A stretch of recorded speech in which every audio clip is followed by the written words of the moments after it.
Yes, there are really horse lanes in London, and I hope this video explains to you why.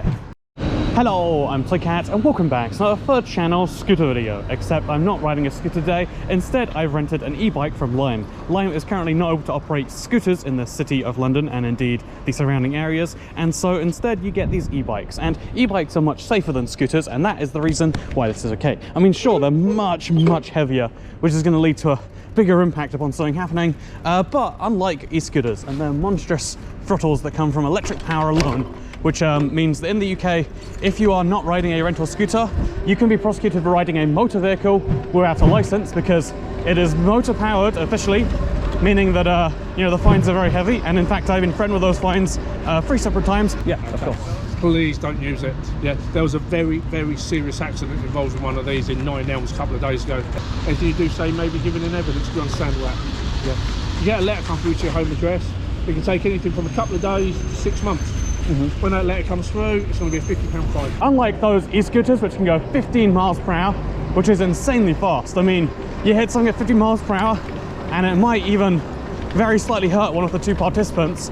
But the e-bikes, on the other hand, are limited to 15.5 miles per hour, the exact same speed limit, except unlike a e-scooter, which is powered mostly by a motor with a tiny bit of kicking, a e-bike is powered by a combination of the 2. You can pick which combination you really want. This scooter has 3 options. There's 1, which is very light assistance. There's 2, and there's 3. Again, they also correspond to the grades of how hard it is to pedal. But basically, you can pick how much electric assistance you want. And in the case of level 3, even on these rentable bikes, which follow all the regulations perfectly, you're still getting 90% assistance from a motor. But because you're powering the other 10%, it's fine to not only be able to hit 15 miles per hour. By the way, that's the rule about London red lights. I was just saying, you know, following them, it's optional apparently. Which is a-okay, as it seems. That is a rule people have decided on. But yeah, I wanted to go for a little bit of a ride through London, and I wanted to show you that electric bikes seem so much safer. And every single campaigner who hates e-scooters is like, yeah, but e-bikes are, you know, so much better. Or bikes, they're fine, you know, like you can ride those without insurance. But e-scooters, I mean, that's a motor-propelled vehicle. And so today I want to show you how, by doing very little pedaling, like right here, look at this. This is what my knees are doing. Just every now and then going over, I'm putting the lightest amount of force in, but the bike is still bringing me up to 50 miles per hour. If I do heavy pedaling, and again, use my own body power to try and get up and over, you can see how we're going to go substantially faster than 15. Again, there's no odometer on this thing for me to check. Is it an odometer? It might be a speedometer. Maybe it's a speed-o-meter. Also, here's the, oh no red light rule today. But yeah, let's point you back up. And let's just say that this is a rentable thing. It's a-okay. It's approved by the City of London. Unlike e-scooters, even though e-scooters are legal if you rent them, they have not yet been approved by the city because they're wildly dangerous, don't we all know? But unlike those wildly dangerous e-scooters, these are approved and they are okay. But I just don't fully understand the obsession here. I think I might have broken that red light rule too there. I don't understand the obsession of the difference between human power and motor power. I think there's also this weird thing where, like, I'm going to even go a step further because scooters are likely to become legal in August. In the meantime, they can still really wreck your life in a medium way. You know, only take away your ability to get a driving license and fine you £600 to £1,000 and prosecute you for many other crimes if they choose to string them together. But like, you know, also look at this, I'm doing nothing and it's still going forwards, but it's fine because it's not a motor's job. And actually, wait, let's get right here. Let's show you how this is a-okay because it's all gravity. If this was a motor doing this, it'd be bad. But I think the problem with the way we treat personal electronic vehicles, that's e-bikes, scooters, even regular old bikes, is we treat them like they're filled with people who cannot be trusted. And the primest example of that is that cars, whether it's combustion or electric, oh god, whether a combustion car or an electric car, a car can go you know, up to 200 miles per hour. I think there's some that go like 200, but like, you know, 140. Or basically, cars can go over the speed limits, and you'd never be stopped, and the person be like, "Oi, can that go over 100? Or you got an illegal car?" No, they say, "Hey, if you are going over the speed limit in an area, that's not okay." However, scooters, on the other hand, again, it's unlikely it will be heavily enforced. But scooters, on the other hand, if you had a scooter that went 16 miles per hour instead of 15.5. Or let's be more egregious, let's say it does 30, and it looks like it does 30. But as long as you know, the way the rules should be and the way they are for cars, motor-powered vehicles, is that you follow the rules of the road. When the speed limit says 30, don't do more than 35, unless, you know, you feel like it, in which case don't do more than 40. 40 is the real point where we'll get you in trouble. Whereas a scooter, no matter where you're using it, if you want it to be legal on the roads, has to be limited, not only by software. Software limiting is a dubious one, but has to be limited by hardware to be a certain number of watts, to have a certain speed limit fitted in there. And I wonder, you know, part of me actually likes the idea of like, yeah, you cannot, you know, I would like the idea of applying that to cars. Before I, you know, like learned about driving and all the various things that come along with it. This is pretty, by the way, huh? Before I learned about anything to do with cars, I thought, yeah, actually, that would be a really cool thing to apply there. You don't need to speed, but also you do need to overtake. You do, you know, the extra power does feel good, and feelings do have some value. We've collectively decided as a society, and so if feelings have value, which seems to be the case, then why is it that scooters and personal electronic vehicles of all forms, when they are legalized, which they're still not, will be limited to 15.5? Why is this e-bike limited to 15.5 miles per hour? And instead of giving discretion, instead of saying, hey, there are some cycle lanes where you're limited to 15, you know, all cycle lanes and all like slow roads. But if you're going on an A road where you're surrounded by traffic doing 30, it's actually significantly more dangerous for you to be only doing 15. Having the option to have those speed in those places, even if you want to have some weird GPS thing enabling it, I think that's actually a dumb idea. I think we're not at the level of technology where we could trust that. But even if you wanted to have you know, some form of like control on it, why is it that if you are choosing to have a vehicle that is very small and puts the risk onto you as a road user? Again, if you're driving that bus, if you're driving just behind me, there's a relatively big car. If you're driving a big car, you push the risk from you to other people. And then if there is going to be anyone that we limit, it should be the people that take the risk onto society rather than themselves. But instead we say now, the people who take the risk on themselves, they're pushovers, we'll limit them. We'll say that they have the speed limit that applies everywhere, always, even when the road speed limit is literally 4 times it. Man, I've been at this, there we go. Even if the road speed limit is literally quadruple 15 miles per hour, which in sections that you can ride a bike on, it literally is, oh God. This road is not pleasant, huh? Oh, and there is a bus. Okay, the bus is waiting for me, we're good, we're fine. But like, this is a major route through London. I'm riding through some pretty scary traffic.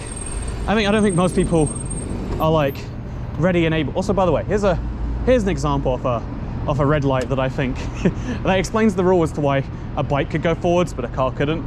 Or maybe it's an example where a car shouldn't go forwards either. But my point here, with all these rants, my point after, because I've seen a lot of comments on the videos recently from people saying, hey Toy Cat, I agree with what you're saying there. Like I've seen a lot of supportive people, and I've also seen a lot of people raising valid arguments about, well, the reason a car can pick their own speed is because the penalties are so high if they do decide to do it wrong, and because they have to do a lesson, etc, etc, etc.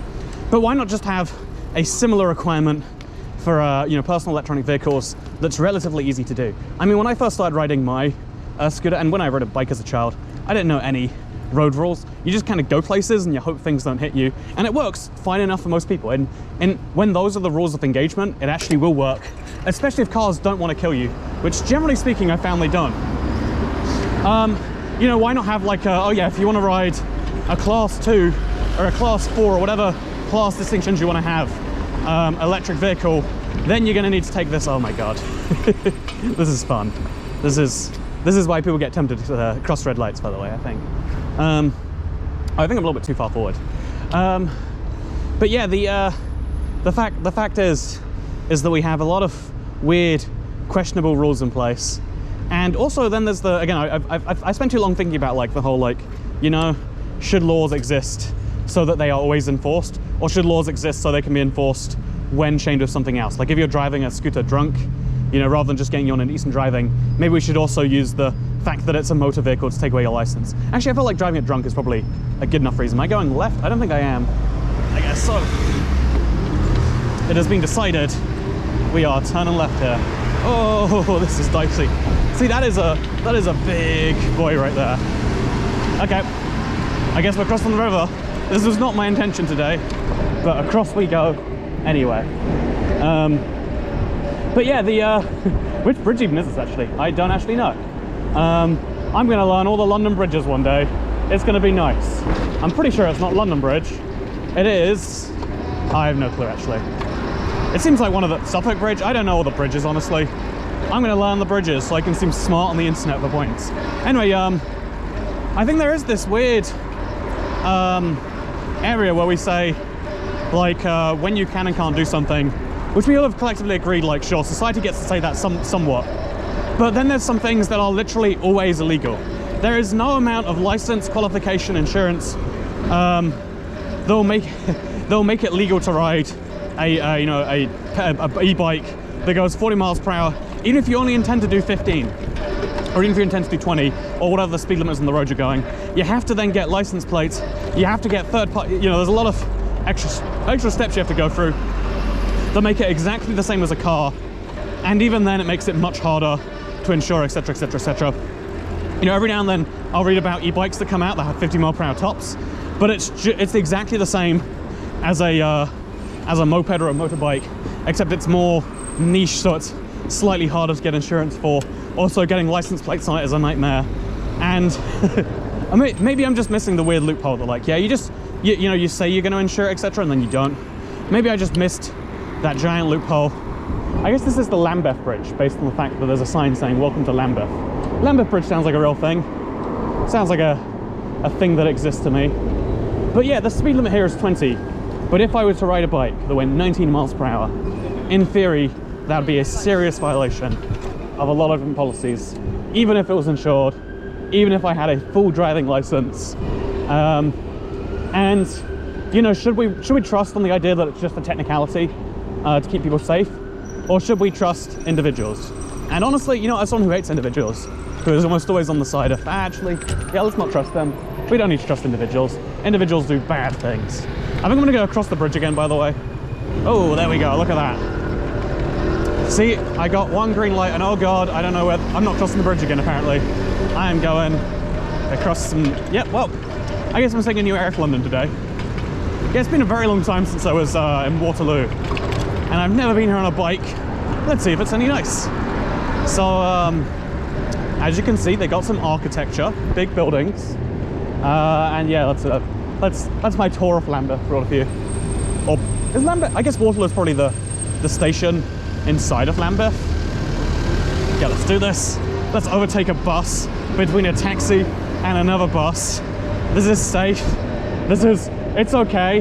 But yeah, obviously, I think the reasons rentals are preferred is because it is very hard to enforce speed limits on private vehicles if they're legal, besides the speed thing, and if they're not even going the speed at that point in time.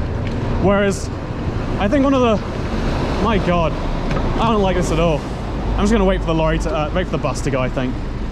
Okay, no, I'm not. Gonna overtake. It's gonna be fine. I'm gonna be okay. Because look at this. There's a cycle lane again. But yeah, I think in a world where we have an immense cycling infrastructure, then you could see why they'd want to limit scooters in these big ways and kind of rebuild from scratch. Like again, if we were building the roads again today, and then we're building cars again from scratch, we probably require manufacturers to limit them to whatever the highest, you know, like 75 miles per hour or whatever the highest in the area they're going to be. Okay, I guess we're turning right here. Going to cross another bridge that kills me. It's going to be wonderful. But yeah, I really do think if we were going to, am I going to have to go into that traffic? I don't know how this works. Do I just cycle in? Okay, I'm gonna try and, well, this is dicey. Oh, don't like this at all. Okay, I'm getting in there. See, you're right, like, this city is not designed for bikes, and I can't be too mad about that. Like, don't get me wrong, I understand that there's a lot of people who will never ride a bike in the city, who will never ride a personal electronic vehicle. But if we're trying to work out what we want people to do, again, at some point in time, having people ride cars was the logical thing. Oh man, there are so many angles I've got to watch. This is near where that YouTuber slash TV presenter died in a crash, by the way, so that's nice. It's good to know. It's good to know that we blame her crash on the e-scooter and not the lorry driver who hit her. You know, that's always nice to know as a cyclist, like, oh, you darn nuisance. You're almost making me kill you and feel bad about it. Oh, actually, no. Let me take a surprise. Oh, this is nice. This is Westminster Bridge, I guess it's called. I mean, it goes to Westminster. This is where the government be. Man, that person was just about to walk into the road with their eyes on their phone, huh? The fact that I could ride the set, you know, what I'm trying to say here is we have weird warped views of personal responsibility, and I think that the only way you can make an argument that things should be so limited is if you are going to build a whole infrastructure, a nationwide cycle network, a capital-wide cycle superhighway network, so that this is the worst type of cycle lane that you have. I think that we should aim for this being our garbage tier, like, oh, I can't believe there are cycle lanes where you're not protected from the road. I think this should be our, yeah, again, to put it politely, I think this should be our shit tier road. I think we should have everything be better than, actually, here we go. See, it's nice now. See, I think that should have been the weird little exception. Why can't I go forwards here? Why can I turn right, but not forwards? Huh. Well, I'm gonna follow laws because I'm trying to prove some grand point right now. Although I could just, I mean, it's a red light and I can see exactly what's ahead of me. Is this dangerous? You tell me. But yeah, I think that even if you love cars, even if you love buses, even if you love public transport, or you love walking, maybe everyone besides walkers, if you love those things, you should still want everyone else to be riding smaller vehicles, because the smaller their vehicle is, the more space there is for you. You know, there's always those diagrams of how many people fit in a bus versus the equivalent number of cars they'd have to take. There's always, you know, like the example of how many cyclists fill the same space as a car. We just don't have the space for everyone in a city to have a car. And that's and in small cities, that's something you can probably get around by just having enough infrastructure. That's what they do in the kind of second world, I guess second world, not like the Eastern Bloc / communist line countries, but like when you look at middle income countries, when you look at like the Thailands, the Indonesias, the Mexicos of the world, they just build enough vehicle infrastructure that, you know, you can ride a car if you have enough money, and you ride a motorbike if you don't, which is a lot of the population, and it works for them. I'll admit, I don't know what the long-term problems would be, but you still need to, you know, you need to make a bigger spending commitment on roads if that's what you want to do. Whereas the cheaper thing to do, in my opinion, in the long run, is just allow people, make it so that anyone has the option, so that people who are inclined to ride bikes, who want to get in shape. I'm not sure how much exercise I'm doing right here, if I'm being honest with you. But people who are inclined to get in shape, who are inclined to see the city from ground level and go door to door with a, you know, like those people should be, maybe rewarded might be a strong word for it. Okay, we're going apparently. Yeah, rewarded might be a strong word for what I'm trying to describe, but they should be not disincentivized. They should not fear for their life riding their thing, because then eventually cyclists switch to cars, or you know, like if at best maybe they switch to, oh god, how does this work? Okay, it's crossing the road, we're good. We just wait until this goes red. I bet they don't wait. Okay, this is my theory.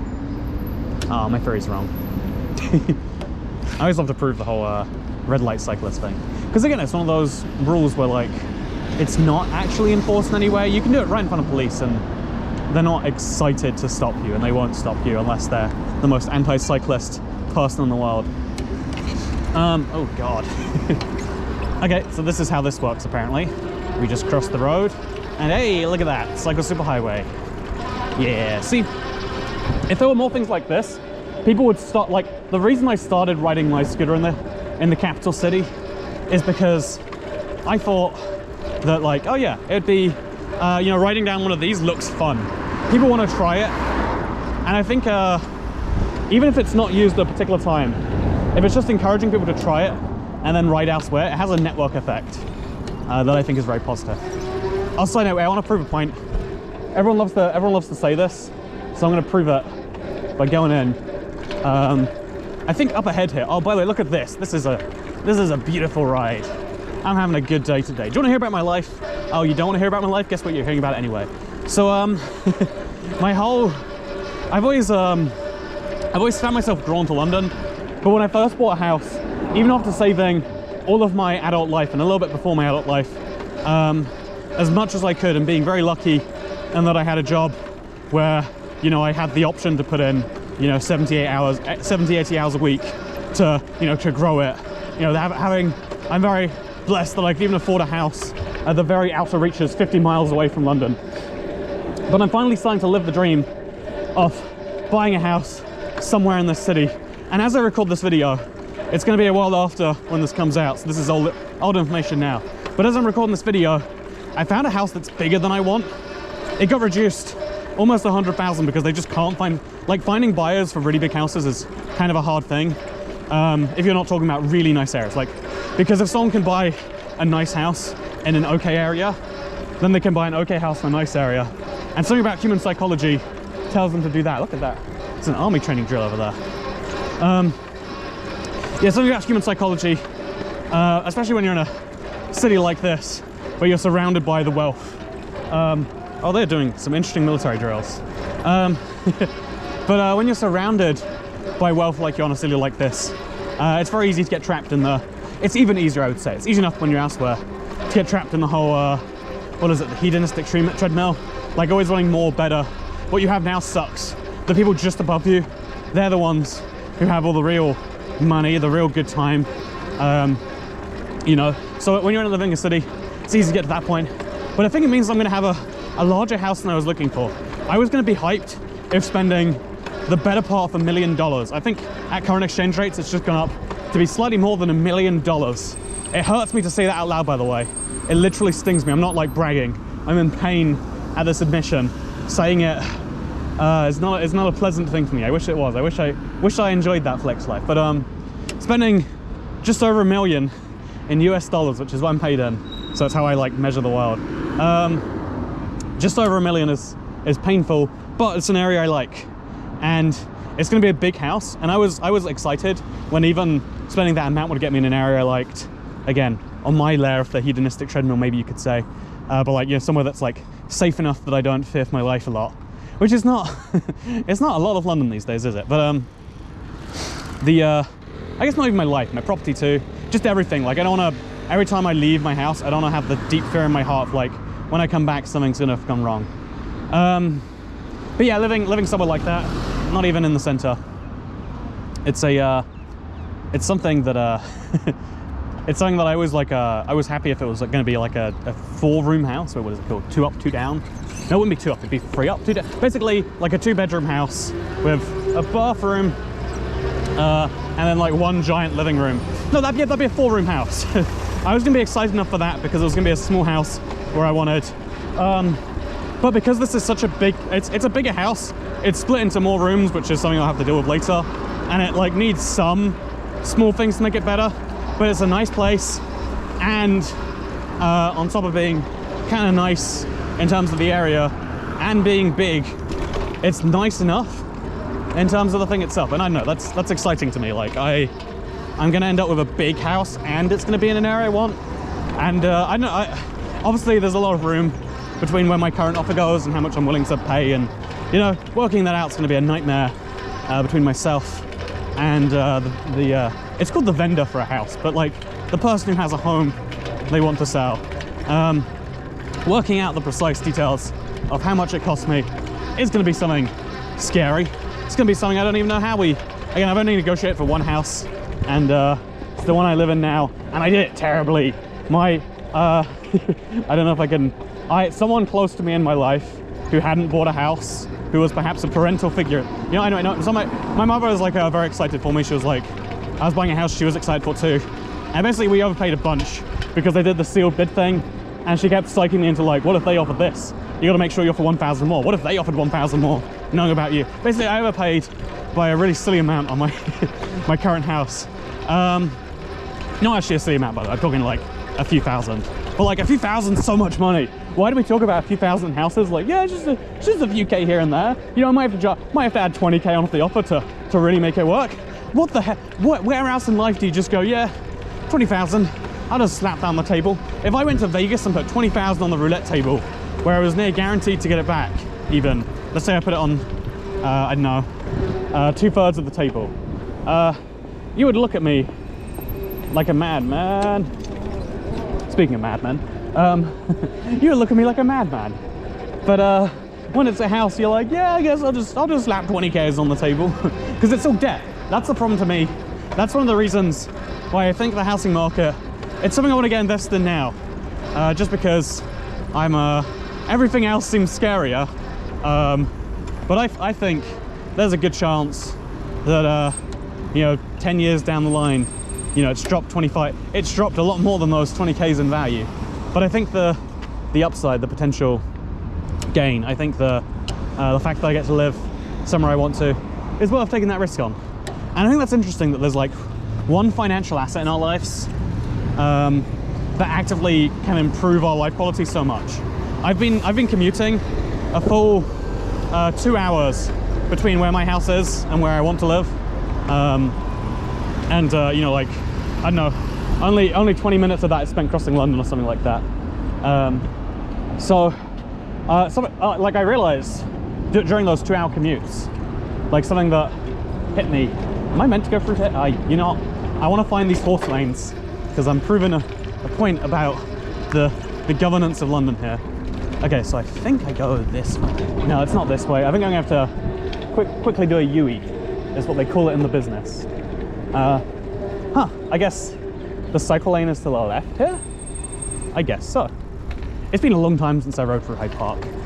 Is this Hyde Park? I think it's Hyde Park. Wait, it is the Royal Parks. Okay, yeah, this is Hyde Park. So in Hyde Park, there's a horse lane, is my point I'm gonna get to. It's gonna be great when I get there, but I don't know where there is anymore. But yeah, to round out this video, if I'm even recording. Am I?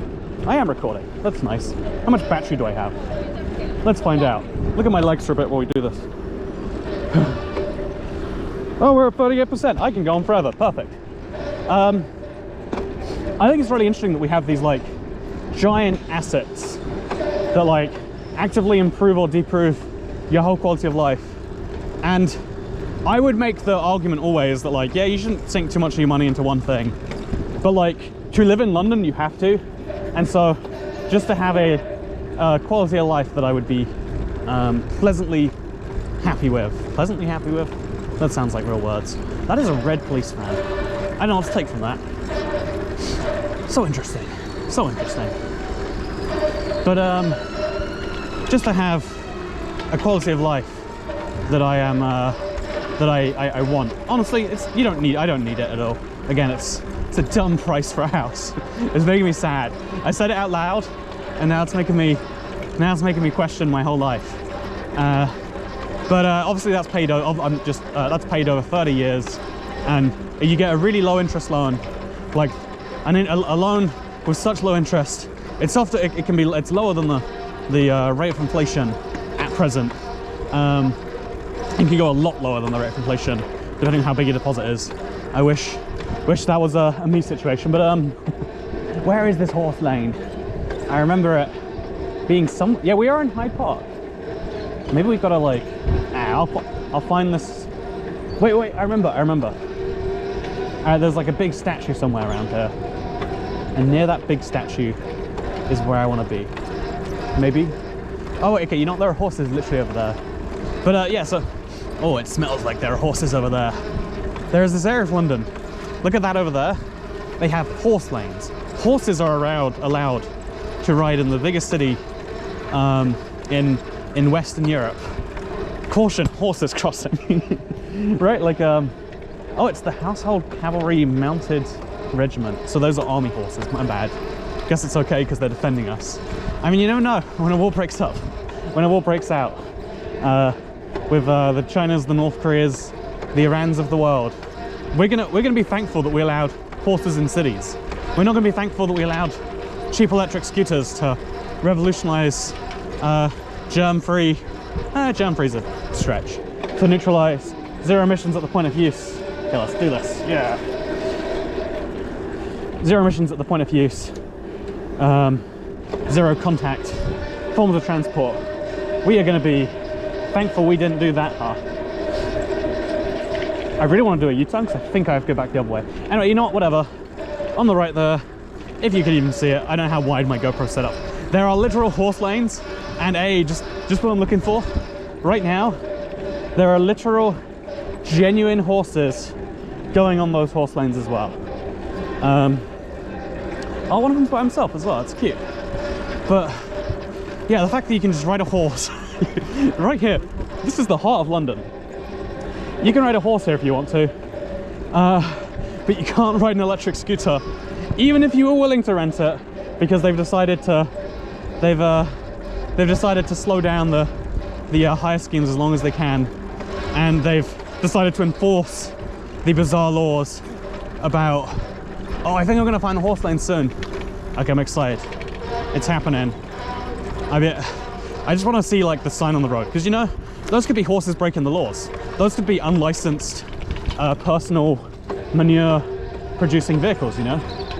But right here is where I prove to you that, by the way, even if they were illegal, police are not stopping anyone on a horse, as best I know. But even if we ignore the, oh god, I think my scooter is dead. Yep, I mean not scooter, e-bike. I think I drained the last of the battery here.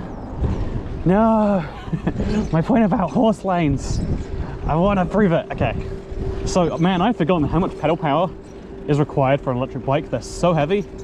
Like, I'm now putting in a lot of effort here. Maybe if I click up the gear, no, literally dead, literally dead. But right here in the center of Hyde Park is a place where, for whatever reason, they have decided to allow not just bikes. You know, bikes are great, bikes are wonderful, they're useful, get people around. Personal electronic vehicles gonna potentially revolutionize cities if we allow them to, which is crazy that we have to allow them to, but again, not the point of this video. But not only are there these, man, yeah, this motor dying has seriously ruined my day, huh? The fact that I'm still getting around pretty fast says something though. But yeah, right here, okay, here we go. So this is 2 lanes of cars, 2 lanes of bikes, and you know what that great thing is? Horses only. I wanna get onto the pavement real quick here, just to show you that. But right now, they have allotted the same space for bikes and every other electronic vehicle combined, even the ones they're not currently allowing, and horses.